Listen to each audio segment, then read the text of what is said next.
Is the groundwork being laid in the United States for a national Sunday law? Join us for this Sunday Law Update, where current events and Bible prophecy collide in real time. Here at Heritage and Hope Ministries, we love welcoming new faces, and today it's my pleasure to introduce my good friend Austin to the channel. You'll also recognize Aaron from past episodes. And as always, my brother James and I will be your hosts. If you're new here, don't forget to subscribe so you can stay updated on what's happening in the world and how it all connects with prophecy as it unfolds before our very eyes. So I think we're going to have a little bit of this is kind of a new way of doing things here, because we're going to actually discuss a few different topics today. We're not just sticking with one specific theme. So kind of the first thing we're going to do is have a bit of a Sunday law update about what has been going on in society, in the news, that type thing. And then after that, we're going to jump into some new old book acquisitions that we got. Just to give a kind of a teaser of that, this big one right here in the middle of the table was imported from over in Europe and is many hundreds of years old. And it is not a facsimile. It's not a reproduction. It is the real deal. So we're going to be discussing those in a little bit greater depth. But first, James, what's been going on in the news from a Sunday law standpoint, from a Protestant perspective? What are we seeing through our Protestant lenses? Yeah, one of the first things we'll mention here is Bergen County up in New Jersey. There's been the American Dream. The mall there has been facing some pushback, some lawsuits, possibly a legal case taking place. For many years, there were blue laws in Bergen County, but the mall had found kind of a legal loophole based on where it was located to kind of escape that. And some of the court commissioners and whatnot are not happy. So you're kind of seeing this pushback, this war taking place over blue laws. Let's take a look. Well, a potential legal nightmare for the American Dream Mall in New Jersey. The borough of Paramus taking the tri-state's biggest mall to court for letting people shop on Sundays. It's over so-called blue laws. We know about them if you live in Bergen County. News 4's Adam Harding explains why the mall says they're in the green when it comes to not abiding by the law. It's always been that way in Bergen County. The debate over Bergen County's blue laws has been going on for years, but now a new court filing from the borough of Paramus is calling into question how the state's largest mall can be open to retail shopping on Sundays when most everyone else in the county can't. A lot of people don't work on Sundays, so I can see why they would want to shop. The lawsuit reads, in part, New Jersey has long made sales of certain retail goods illegal on Sundays through its so-called blue laws. This action seeks to enforce the law and the will of the citizens of Bergen County by declaring the American Dream Mall a public nuisance and directing the defendants to ensure that the law is obeyed. It's very convenient to shop on Sunday because a lot of people work during the week, and Sunday might be the only day that you can get stuff done. And when they limit it to just Saturday, Bergen County's a madhouse on Saturdays because there's nowhere open on Sunday. The suit names the county, East Rutherford, and the company overseeing the mall. In a statement, American Dream says the lawsuit is a meritless political stunt driven by private competitors' interests. It is well established that Bergen County's blue laws do not apply to property owned by the state. American Dream is on state property where retail sales have occurred on Sundays for decades. We look forward to our day in court. So I'm all for having, a day off, enjoy your Sunday, be with the family, parents and stuff. But I also like to, get things done on a Sunday. Blue laws date back hundreds of years, and while most of the country has since phased them out, many families in the area say there is a benefit to them. They wanted to keep the traffic down lower from the people who live in Bergen County. Still, the debate over whether they should continue remains divided. I think it has to be fair one way or the other. Either it's all or nothing. In East Rutherford, I'm Adam Harding, News 4, New York. So what do you guys think? Do you think that they're just doing it from a purely fiscal standpoint where they're just trying to make more money? Or what's the purpose behind trying to suddenly enforce these laws that have been going unheeded for so long? It's interesting to me. I don't know that I know the answer to that question, but it's interesting to me that we're down here in Tennessee and the mall here in Tennessee is open on Sunday. So it is, but Tennessee actually does have blue laws. They have specifically laws that restrict the sale of alcohol on Sundays, but it's not for the entire day. It's only for specific time periods. I think it's like 10 a.m. where you can't purchase alcohol before then, which obviously as like a non-alcohol drinker, it doesn't really affect me. But at the same time, when you see this kind of thing taking place, does it have any kind of inkling of what's going to happen in the future. Yeah, definitely. It's setting precedent that they're trying to enforce it. So it's definitely can happen again if it's happening now. Yeah, you definitely have this vocal group that's pushing for it. Yeah. It's also kind of interesting to me that because it's on state property, the rules don't apply. That seems not constitutional. Yeah, it's like very much a loophole that they're trying to go with there. But, the thing is before we actually see a nationwide Sunday law take place, I think you are going to see laws that are already on the books that are restricting sale of items on Sunday be enforced to a degree that they haven't been before. Because this is, I would be willing to bet that there's other examples out there of states that have had blue laws where people are kind of like, yeah, but it's not really enforced per se. And I think you're going to have very strict enforcement of that before we actually see one on a national level.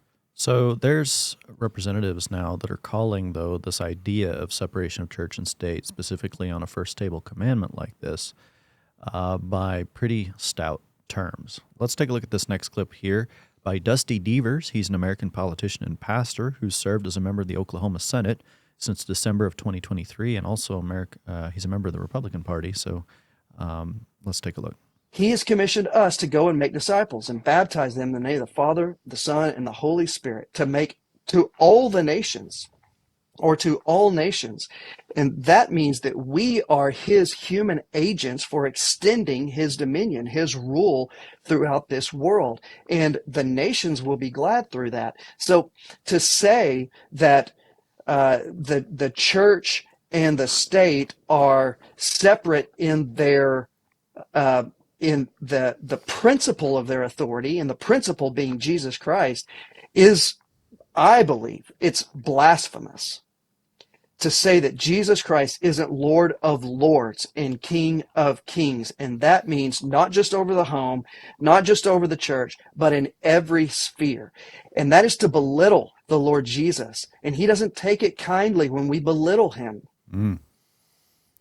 When I watch this, the very clear argument that they're making here, they're trying to make the case that Jesus Christ is Lord and King over everything, so that licenses individuals on his behalf to go and legislate laws and unite church and state in that respect. I believe as a Christian that Christ is truly capable of, if it is his will for a nation to perish or for a nation to change, he is perfectly capable and will do that himself. I mean, if you go back to the time of Israel, the whole purpose of driving out the Canaanites, or the whole means by which that was going to happen originally, according to the will of God, was to have hornets come in and drive them out. Yeah. And send a cloud of hornets. God was going to do that himself. But what they're advocating for isn't based on the principle that they're speaking. So they're talking about Christ being king over all, but what they're really advocating for is that man can go, therefore, and legislate laws restricting or enacting laws in the name of Christ that dictate how worship is to be done.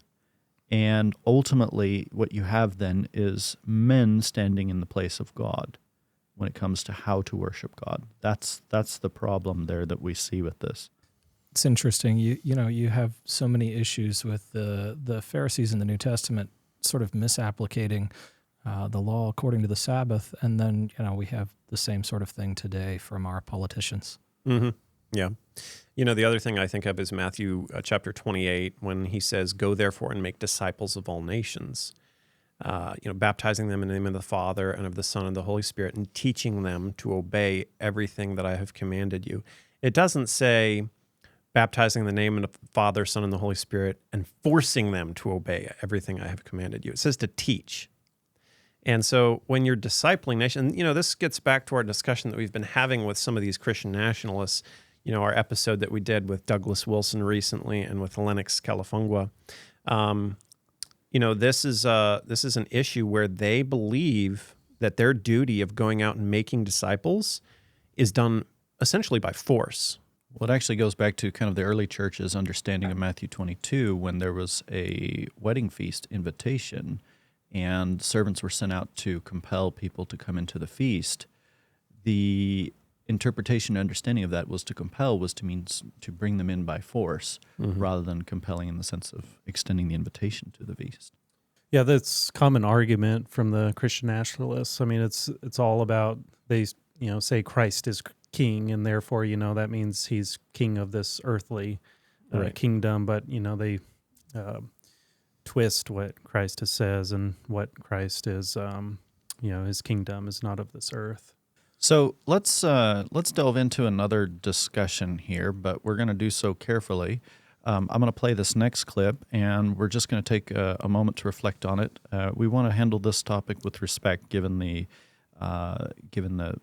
sensitive nature of it and what's happened in the past week. So let's take a look at a clip here regarding church and state. Going back to this idea of separation of church and state, and again, I could riff on this ad nauseum because it's just so ridiculous, right? Is that it's not constitutional, because you go a layer deeper. People that even say that, do you believe in separation of morality and state? Nobody does. So all laws are a reflection of morality, and all morality comes from somewhere. There is no such thing as neutral morality. And we believe what the founders believed, because they put it in the halls of Congress, they put it in the Supreme Court, and they put it all throughout the country, which is that the Decalogue, the 10 Commandments, is the core morality of how a society and a civilization should exist. Right? The 10 Commandments of every person. And finally, and this is the kicker, if the Founding Fathers were not Bible-believing church-trained Christians, why did they put Leviticus on the Liberty Bell? Not John, not Psalms, not Proverbs, not Genesis, Leviticus. Most Americans can't spell Leviticus. Leviticus 25:19, proclaim liberty throughout the land of which you are in. It is one of the most sinister, most unsubstantiated lies that does not come up against any sort of academic scrutiny, this idea that Founding Fathers were a bunch of Enlightenment common law deists. So I will critique this here just to say I don't find it reflected, certainly not in how the Founding Fathers actually said, what their statements actually were. But the other question I would have would be, do any of us here believe that morality, is our nation built upon moral laws or civil law? I believe it's founded on civil law, because moral law is pertaining to God, and God can judge the heart, and so therefore can judge moral law. Moral law has to do with the inward heart of man. Civil law has to do with outward obedience to that law. Well, the way Alonzo Jones characterized it in 1888 was that morality, according to Webster's dictionary, was defined as the duty that is owed to God. Civil law being defined as that which is owed man. So if you're legislating morality, you're opening that door to say we can legislate what is actually owed to God. And what he's saying here is he's saying all 10 Commandments, right? So that would include laws on blasphemy, Sabbath laws, maybe idolatry laws, etc. And the problem with that is that at the end of the day, the only one capable of really enforcing moral laws is a moral governor. Our state and our government are built upon civil government, because it's man determining what is owed men, fellow men, not which is owed God. So, one of the things with Charlie Kirk is I truly believe this is a watershed moment, and a lot of other people are saying this too, that the country is forever changed as a result of this. One of the things that, I think we need to make clear is we do not agree with Charlie Kirk on everything that he said. Clearly, because he's talking here about how they should enforce the moral law, which ultimately is and this is in lockstep basically with what the Christian nationalist agenda is pushing. So we certainly don't agree with all of his stance or some of the statements that he's made. However, there has been a lot of publicization, I guess you would say, of the fact that he, by some accounts, was a Sabbath keeper. Friday night to Saturday night. Let's play that clip. And a pastor friend of mine said, Charlie, you got to take a Sabbath.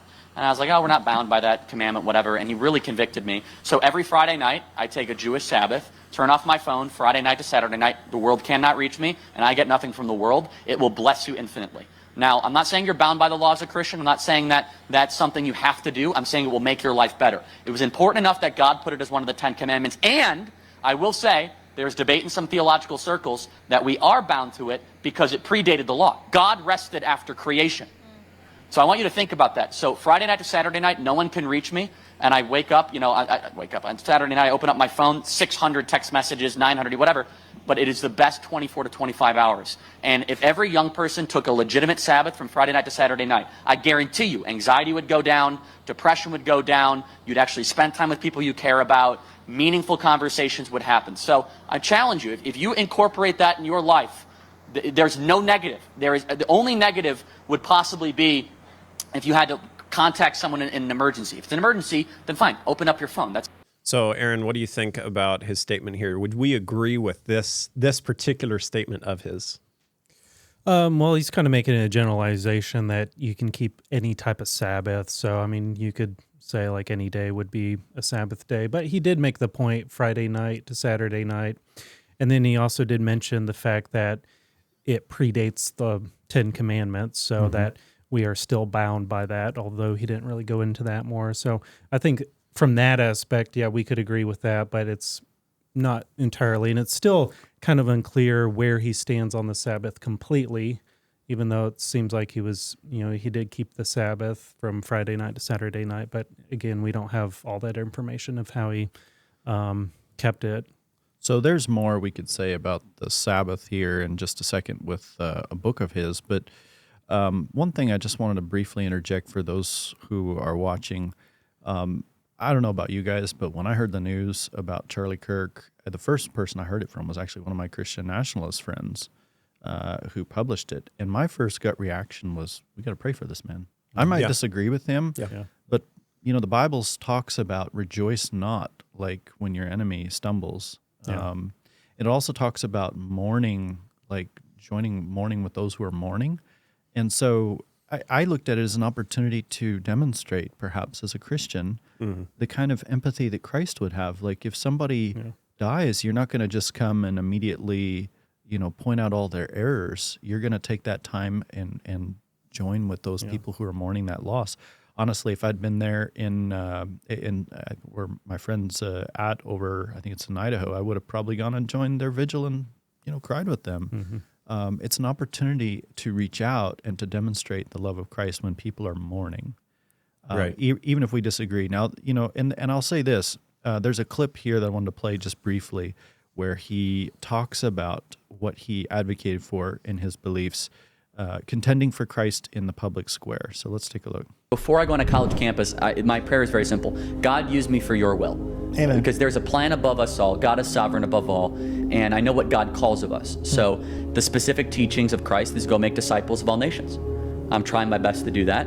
And I'm trying to do it first in this nation because this nation impacts every other nation on the planet. You cannot impact the world without impacting America, period. That's the way that God has designed the universe in this particular being, that as America goes, the world goes. Jesus called us to love children. Jesus called us to tell truth. Jesus called us to contest in the public square for his purposes.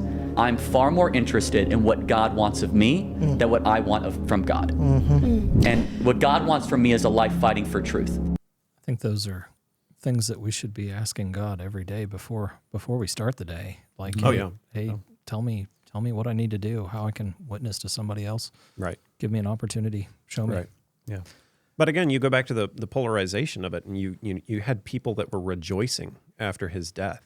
And, I think that is a mark of society that shows that the love of many is going to grow cold. I mean, Matthew talks about that. Matthew 24 specifically talks about the love of many growing cold. And so people get this notion, and I think it's because we live in such a digital age where we watch so much death on television. People will watch TV shows and movies and all that type of stuff. We see it in video games. Oh, exactly. And so you kind of get desensitized to a major character dying, right? And so you start viewing people, even that are on social media, like YouTube, like podcasters, as like a character, if you will. And so does the death of that person impact you the same as if you actually knew them in real life? I don't think it does. I think people get very callous about it. One of the interesting things, you have a lot of people who looked at it and they said, well, so many people are upset about the Charlie Kirk death, but they're not upset about the school shooting. And school shootings are terrible. Every time anybody dies, it's terrible. But I think one of the reasons why so many people took his death so hard, if you listen to his videos, if that's something that you're interested in and you've spent time listening to them, sometimes it can be almost like you know somebody if you're consuming their content. And so it could almost feel like you lost a friend or that kind of thing if you sort of followed that person. And that makes it much more personal. Again, it doesn't take away the horrendous nature of other deaths and other shootings, but just like if your great grandmother passes away and I've never met her in my life, it's still sad, but it's not going to affect me the same way that if my own mother passes away, because I know mine, right? And I have a relationship with that person ongoing.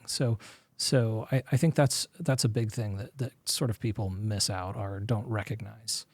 Well, the other reason that I felt it personally is back earlier this year in January, we got a group of us guys all together and drove up in the cold and snow, and check it out, the other video on our YouTube channel mentioning it. But we went up to Trump's inauguration, and we weren't going there because we were fans of Trump, but we were going there to help pass out the Great Controversy. Yeah. And along the way, Charlie Kirk with his entourage walks by, and I saw him put a Great Controversy in his coat pocket. So for me, here's somebody that I've just seen who has put a Great Controversy in their coat pocket, and then to see that event happen on TV was just really heartbreaking, honestly. That was not very long ago. I mean, that's like 8-9 months ago. Right. Yeah. And then we'd actually gotten a contact that had given us kind of an insider's contact with one of the members of his team, actually. And we were planning on having him have a discussion with us. Not because, we wholeheartedly agree with him on everything, because we have discussions here, like the ones with the Christian Nationalists, where we actually disagree with them quite sharply, but we still are willing to have a respectful conversation. And the one thing that I think that Charlie did have right is that we do need to be having more conversations in America, and that he was willing to have that conversation with other people. And I wish I could have talked to him and said, okay, wait, you're going to talk about legislating morality here. Let's kind of dive through the ins and outs of that. One thing I do have to say, he did really, I think, sort of well. And I have only listened to a small fraction of his videos, but one thing I think he did really well was, even people he clearly disagreed with or maybe even thought were kind of crazy, he sat there and he heard them out and listened to their view. You have a lot of other folks out there that are conservative, that do those kind of sort of change my mind kind of stuff, and some of them are really abrasive. They're not pleasant. They're not nice. And if you didn't approach him in an abrasive sort of way, it seemed like from what I saw, he would be gentle. He wasn't hateful. He wasn't like yelling at people. Generally speaking, he was pretty pleasant. So it's just a very unfortunate situation. So we found out that his book, the last book, that's now accepting pre-orders and now the Amazon bestseller releasing in December, is his book about the Sabbath. It's very interesting in light of somebody dying in this magnitude and now this book going to the forefront. For Adventists, this is of particular interest. Now, guys, are we saying that this book contains truth in it? Well, we don't know yet because we haven't read it, so exactly. Time will tell. Well, and there's a lot of people that are under the misconception that because Charlie Kirk kept the Seventh-day Sabbath, or reported that he kept it, that he was a Seventh-day Adventist. He was not a Seventh-day Adventist. Not that we know of. Like he knew some Adventists and maybe got some ideas from them, but as far as we know, he hasn't professed the Adventist faith. Correct. Yeah. There's an angle here I want us to remember too as Protestants. We obviously give out the Great Controversy, telling about the story of the conflict between truth and error in the Christian world for the past 2,000 years. But one of the things to remember is actually in the days of Martin Luther. Martin Luther was another very fiery character, said a lot of stuff that was true, but said a lot of stuff too that wasn't true, and some things at times that were quite harsh. For example, he wrote a book against the Jews. And actually, some of the statements in it, for example, I wish I asked that our rulers who have subjects, Jewish subjects, exercise a sharp mercy towards these wretched people, as suggested above, And I'm not going to go through all of this because some of it is really quite explicit about talking about being a good physician when gangrene has set in. I mean, there were some very, very, we would say, uncharitable things that Martin Luther said. Mm-hmm.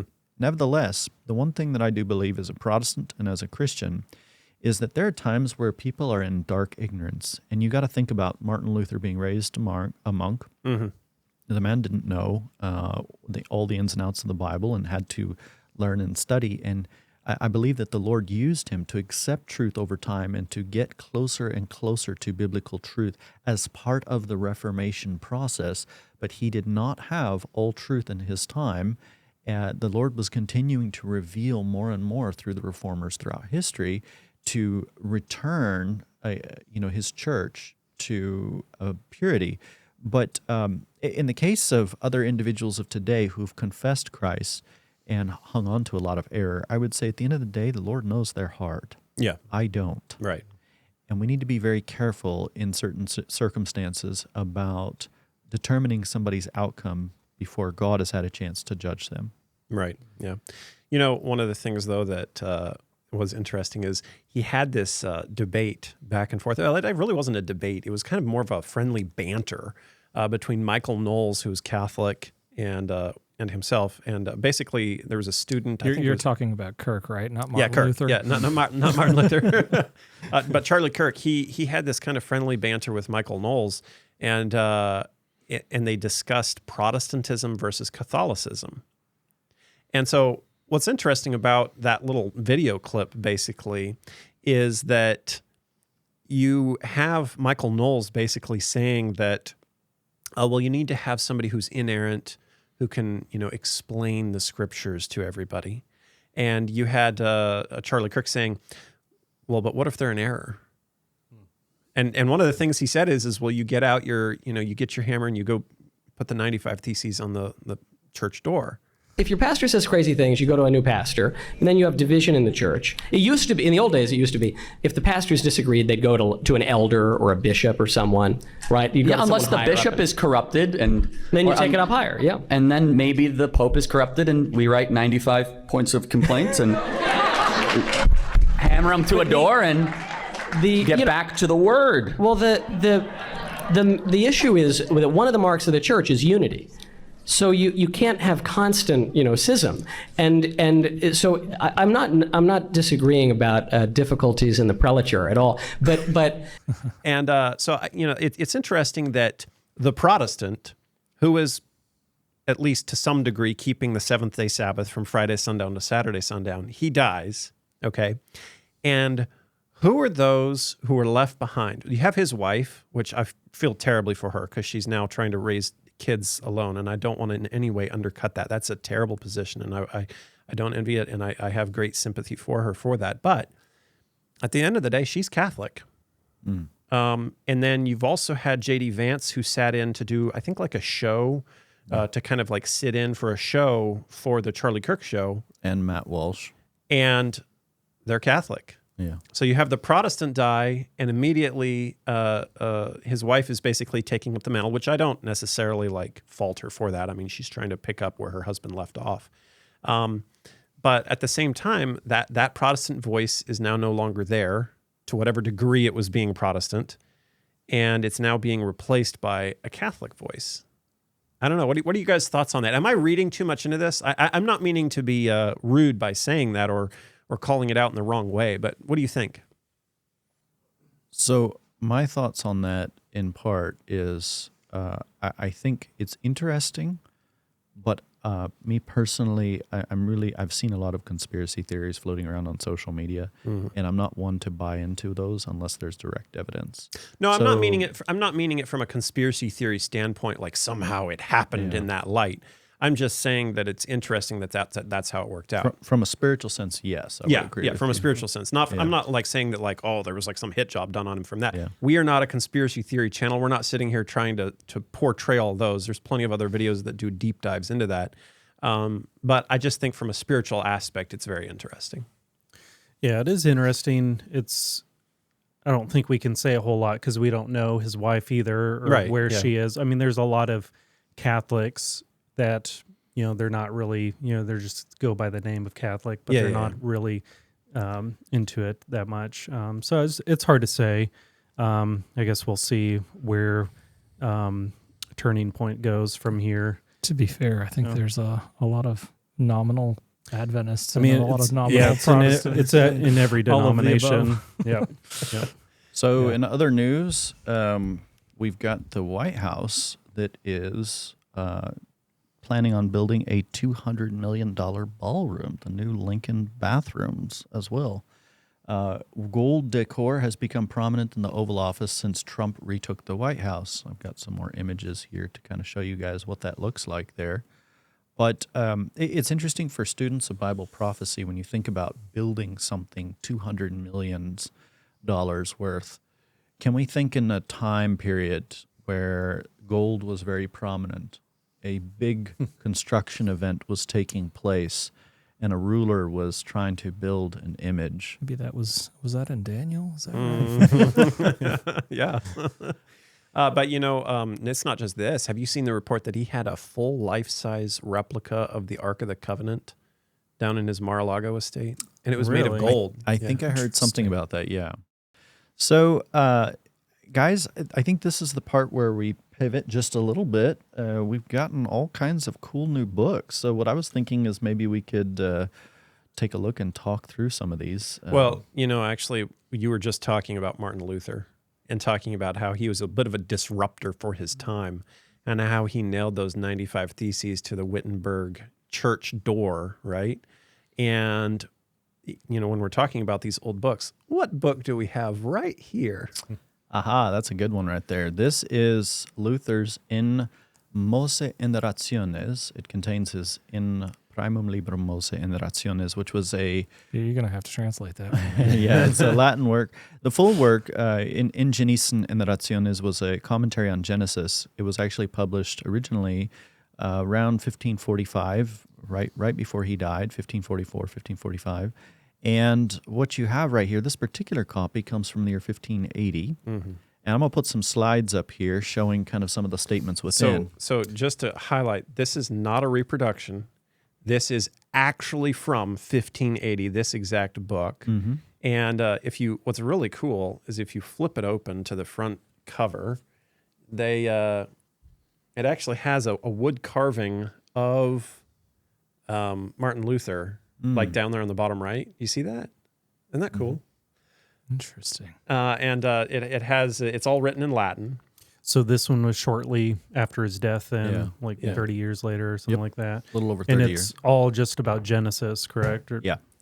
Which I'm like, you know what? If that doesn't say that he was a deep student of Scripture, if you have a tome like this that's just for Genesis, you got to think, how much time did he spend in his Bible? Well, I don't think he was on Facebook, so. Yeah, that's true. Well, let's take a look here. So, although therefore man lost the knowledge of God by sin, yet God willed that this command concerning sanctifying of the Sabbath should remain. He willed that the seventh day both the word should be preached, and also those other parts of the worship performed which he himself instituted. Now, on this page, there's many interesting statements we see right here.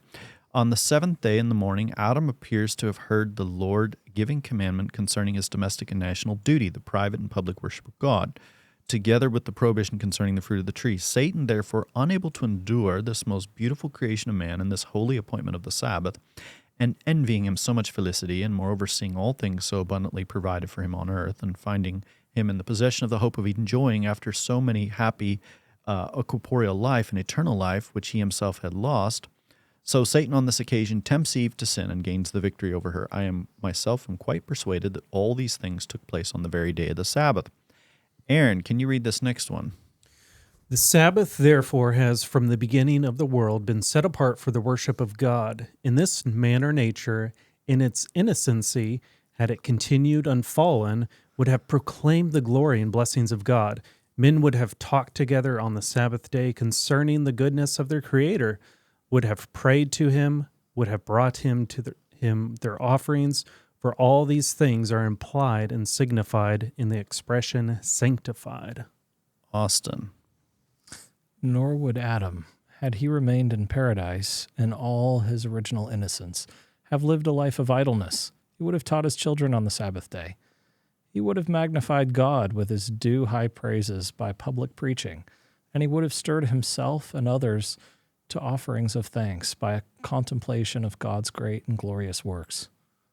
So, what strikes me, though, is I've read a little bit further, which this whole book is written in Latin, but if you pull your phone out, you can actually pull up Google Translate, and there's actually other apps that can do it. ChatGPT, if you use the picture app, it'll also translate it. So there's a few different translation softwares that you can use that'll do like live translation of it. And if you read on page 18 here, it has some of these statements here. I think it's like page 18, 19, and 20 is where these statements are found in this book. But he actually refers to Hebrews chapter 4. Yeah. Which he's then talking about the New Testament, and he says, like, he has a statement in there about, therefore there remaineth a rest to the people of God, right? Because that's what Hebrews chapter 4 is saying. And he actually uses the argument of the Sabbath and says that the fact that we have a Sabbath is proof of an eternal world after this one. And I was like, man, that is an interesting statement right there. So obviously this is written later in his life. He didn't do this at the very beginning. So I think this goes to the notion that, he had a lot of fiery statements. He wasn't a perfect man, okay? But he was heading towards truth. He was progressing down a path of knowledge, of understanding, and he was trying his absolute best to live up to that. Now, do I agree with everything that Martin Luther wrote? No. But some of his statements later in his life are very telling. And, he's one of the most famous Protestant reformer out there. So one of the things he opposed was indulgences. Alex, what is this?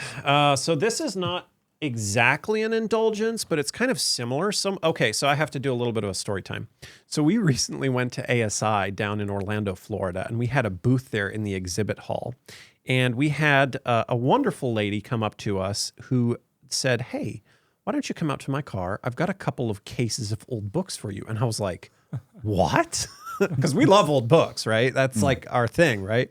And she's like, yeah, I got a couple cases of old books for you. And I was like, really? And so I followed her out to her car, and she gave us 2 or 3 cases of old books that are like from the 1800s, early 1900s, that type thing. And in a little Ziploc bag was this little curious piece of paper. And I guess somebody had given this to her, and she had held on to it. And so it says, certificate of ransom issued to so-and-so, and the name is written in there, who has contributed $5 for the rescue of a pagan child to be baptized, the Pontifical Association of the Holy Childhood. So it's not exactly an indulgence because it's not trying to like forgive sins per se, but it's a certificate of ransom in exchange for $5. And so the question is, and the other thing here is, do you see the little cup right there with the little sun with IHS written in it? That's the IHS is what the Jesuits use, actually. And you see the sun rays right there. Solar worship is so prevalent in Catholicism. You see the sun symbolism everywhere with the Eucharistic thing. They'll actually raise the wafer, basically, and it actually has like sun rays on some of it. And so you're sitting there like eating the sun, and everything is about sun worship. Even the name Pontifex Maximus of the Pope is actually a throwback to sun worship, because the high priest of the pagan religion that was originally in Rome, which was where they worshipped Sol Invictus, the sun god, the high priest's name was Pontifex Maximus. And so the Pope actually on his X account or Twitter handle or whatever, his Twitter handle is Pontifex. And it's a throwback to that.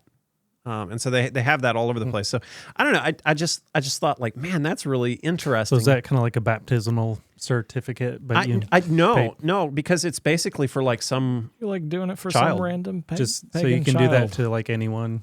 Like if you want to like save them, you can. $5. What? I mean, how old is that? Yeah, I wonder how much it is Does it now. say? Is it? I don't know. It doesn't have a date on it, but we were given this, and I was like, wow, that is really interesting. So we have several of the works here that she gave us, and we're actually intending on going through here, and we've been slowly working on trying to digitize some of these, because there's so many statements in some of these old books that haven't seen the light of day in I don't know how long. That looks like an interesting one.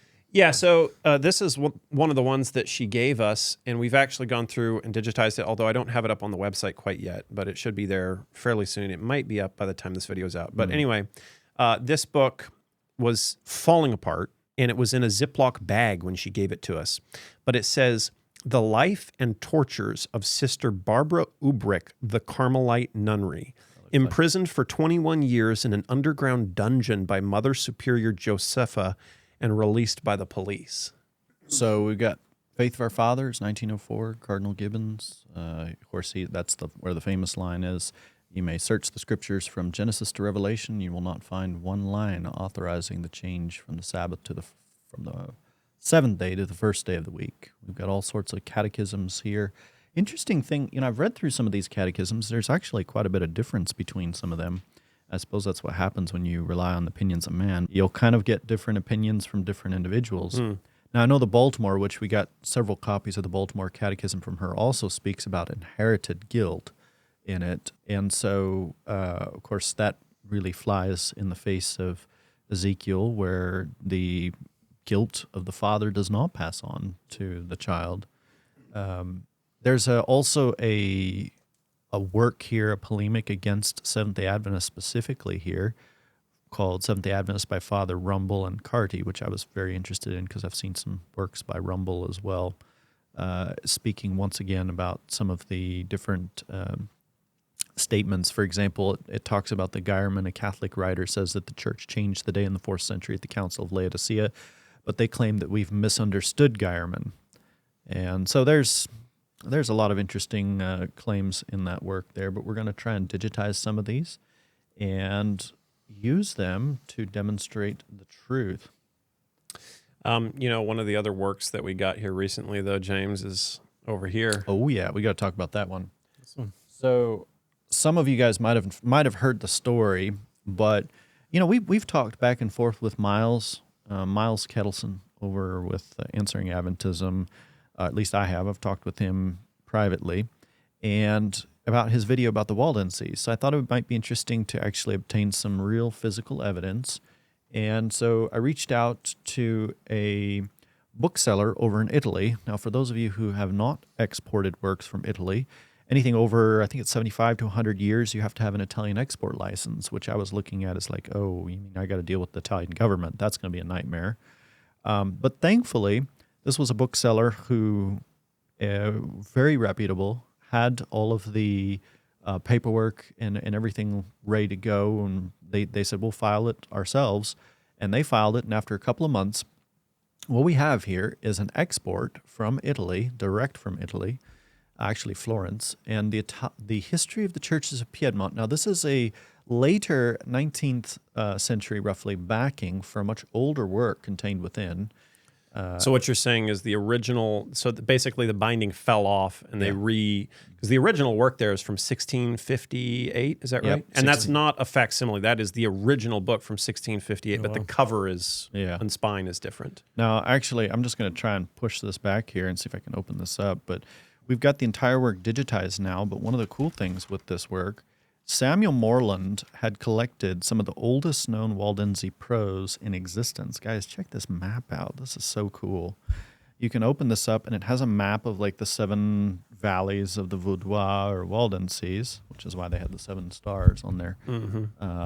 What is that? What's their crest again? We've got stickers of it. Lux lucet in tenebris, the light that shines in darkness, actually. Yeah, when we go to churches to do a presentation on these old books, we actually bring some of our stickers and give them out to the members in the audience.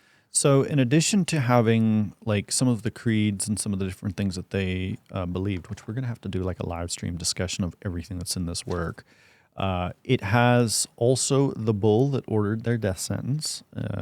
Id nostri cordis, is that right? Yeah. Id nostri cordis.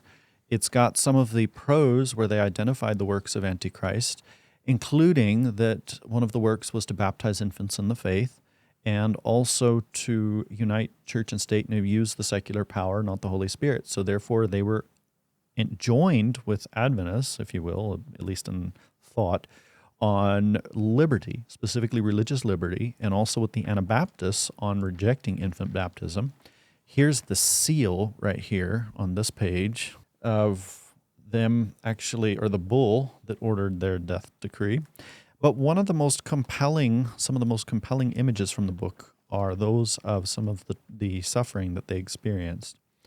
And, you know, this goes all the way back in the Bible to Genesis 3:15, where you see that God had spoken that of the serpent that you will crush his head, but he will strike at your heel.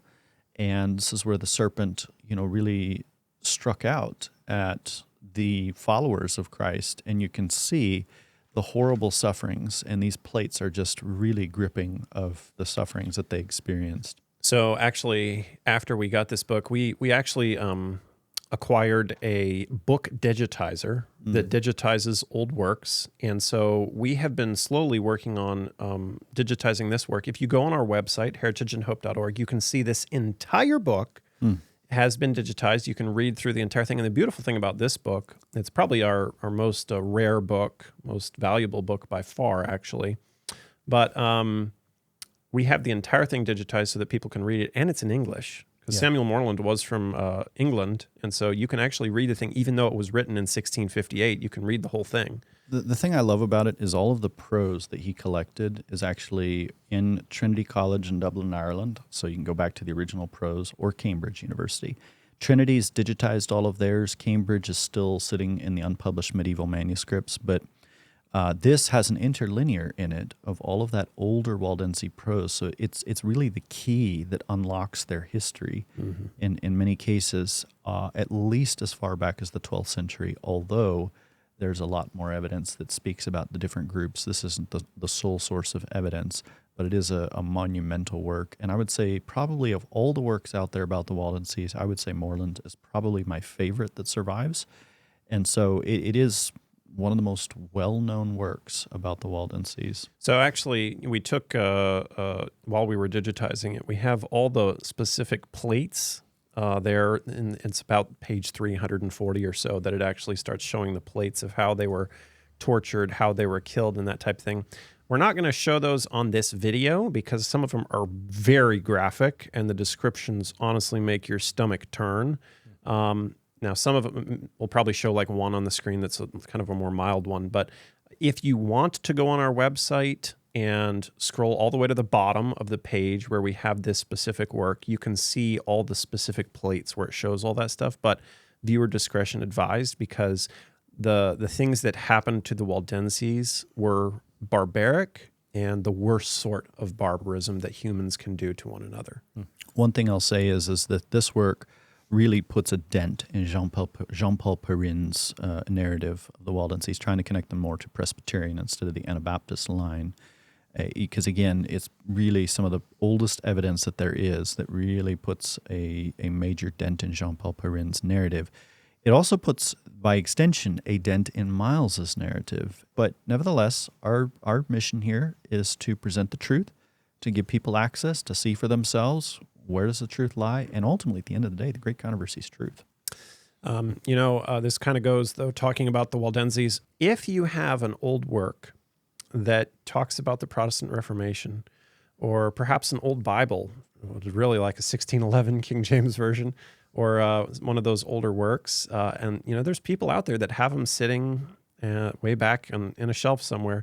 If you have one of those and you feel like it would be worthy of the cause, then reach out to us on our website, heritageandhope.org, and we would be happy to discuss it further, because we would like to increase the number of books that we have here, and we try to showcase them, put them on our website. We're trying to digitize them, and we're trying to spread the message, because there's a lot of people in today's age, you have so much AI, you have so much stuff out there on the internet that's fake. And what we're trying to do is show that we have a real reason for what we believe. And it is not a fable that we believe. We believe in real, verifiable history. And The Great Controversy is a good history book telling us what happened for the last 2,000 years in Christianity. Yeah, we also don't think that you can ransom pagan children for $5. No, that's true. James, what other book do you have there? This is Uriah Smith's Daniel and Revelation. And before we get started here, with this. What I was thinking we could discuss was Antiochus. So is that a first edition, Daniel and Revelation? Close. It's I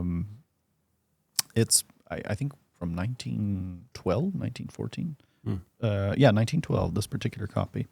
So yeah, one of the other conversations that kind of came up here recently, there's this whole notion in Christianity today that the little horn power that is spoken of, that most of the Protestant reformers, I would say almost all of the Protestant reformers, identified as being the papacy.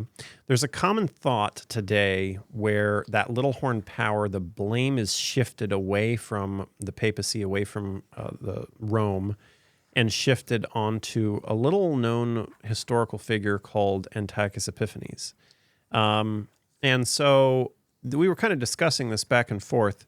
What are some of the discussion points that you think we should be able to have? We should be able to give an answer to anyone that asks us a question. So let's say that you're discussing with a coworker or a friend or a family member, and they say, well, the little horn power was Antiochus Epiphanes. It's not the papacy.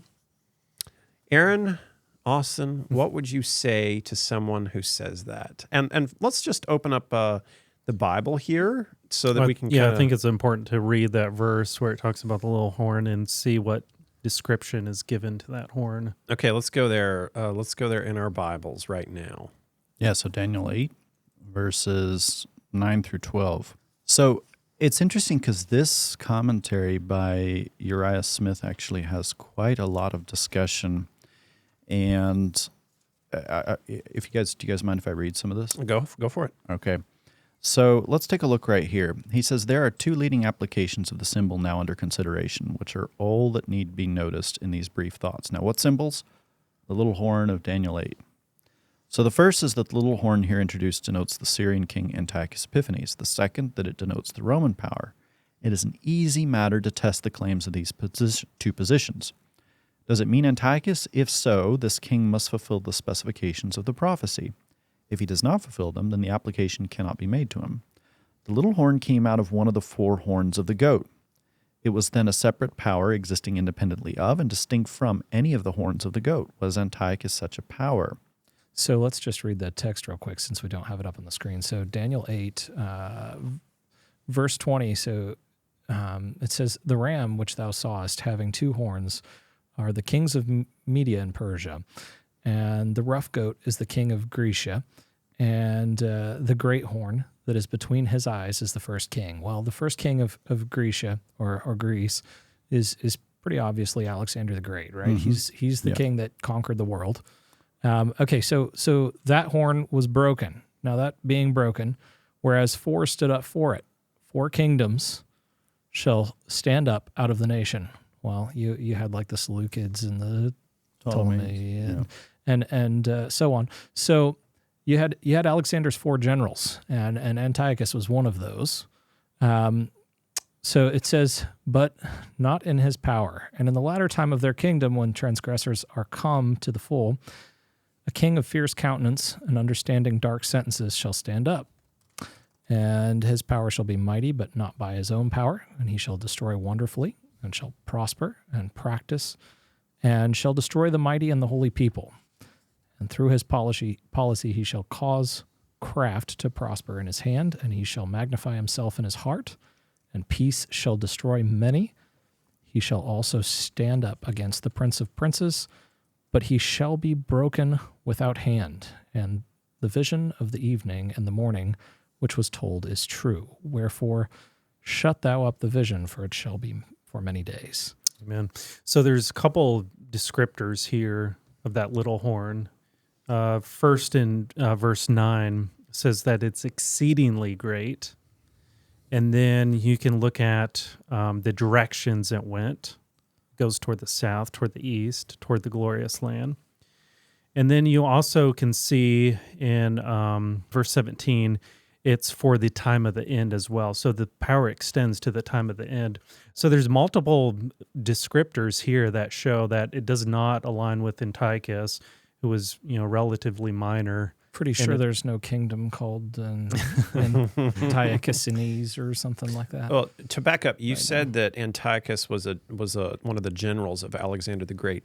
There was a general that was of Alexander the Great, but Antiochus Epiphanes specifically, he was the king following there's that. Like a generation. I think there's a whole bunch of Antiochuses, if I remember correctly. Yes, you're right. Thank you for correcting me. No, I'm just trying to make sure we get our definition straight here. So he's not even the general. Not even one of the generals. He's not even one of the generals. So he's potentially not even as important as those original generals were. Right. So not one of those kingdoms ever was greater than Alexander the Great, or greater than Greece as a whole. Mm-hmm. Not the Seleucids, not the Ptolemaids, none of them. They just weren't that strong. And when Rome comes around a little bit later, Rome pretty much sweeps up all of these kingdoms, every single one of them. So one of the other identifiers is that the little horn was to stand up against the Prince of Princes. And the Prince of Princes here, without controversy, is Jesus Christ. I mean, if you go through the rest of Daniel, like, for example, chapter 9, the prince that's cut off there is Christ, who was crucified. So that would have been Rome. That would have been Rome who stood up against the Prince of Princes. So one of the other things that's interesting is in Daniel, you have this concept of repetition and expansion. Repeat, expand, repeat, expand. So you see this with Daniel chapter 2. You start very broad. It's like these are going to be the kingdoms of the world. You have Babylon, Medo-Persia, Greece, Rome divided, basically. And so you have gold, silver, bronze, iron, and clay, right?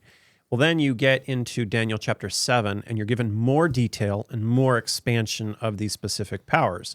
So you have a lion with eagle's wings. We know that that's a representation of Babylon because they had a winged lion on their actual gate. And then you go forward, and there's a bear that's risen up on one side. One side is stronger, and it has 3 ribs in its mouth. And the one side that was stronger was Persia, was stronger than the Medes, and the 3 ribs in its mouth were the 3 battles that took place. And then after that, you have a winged leopard with 4 heads, and dominion was given to it. So you have this repeat, expand, repeat, expand. Now, before we get to Daniel chapter 8, where we're talking about the little horn power, there's another little horn power that's mentioned in Daniel chapter 7. And that's out of the 4th beast, which would mean Rome, okay? So then you get to Daniel chapter 8, and it's this vision of this he-goat and this ram, right? And there's a little horn power that's spoken of there too, okay? So you have, is he talking about 2 entirely separate little horn powers? Or is he following the same thing that he's been doing throughout all of the rest of Daniel, which is repeat, expand, repeat, expand. So he's actually expanding on what that little horn power is. Now, Antiochus Epiphanes did not actually come from Rome, right? He actually came out of Greece. So to say that he fulfills that requirement basically ignores all of Daniel chapter 7, because you're ignoring the fact that Antiochus Epiphanes, the little horn power that's spoken of in Daniel chapter 7, comes from the 4th kingdom. Does that make sense? So basically, you have to read Daniel in its entirety. You can't just focus in on this one thing and see like, see, we got him. It's Antiochus Epiphanes. Because if you go back to Daniel chapter 7, where there's this little horn power that uproots 3 of the other little horns, what were those other 3 horns, James? The Ostrogoths, the Heruli, and the Vandals. And they were basically completely destroyed by who? Rome. Pretty much to the last man, wiped off the face of the earth. So this is a discussion where we should be able to give a good account for why we believe this. I actually had a discussion with somebody probably 2 or 3 months ago, and they had way more interest in this subject than I initially pegged them for. And we were sitting here going through the finer points of Daniel, and I showed them, I said, okay, wait a second, because they were trying to posit that it was Antiochus Epiphanes.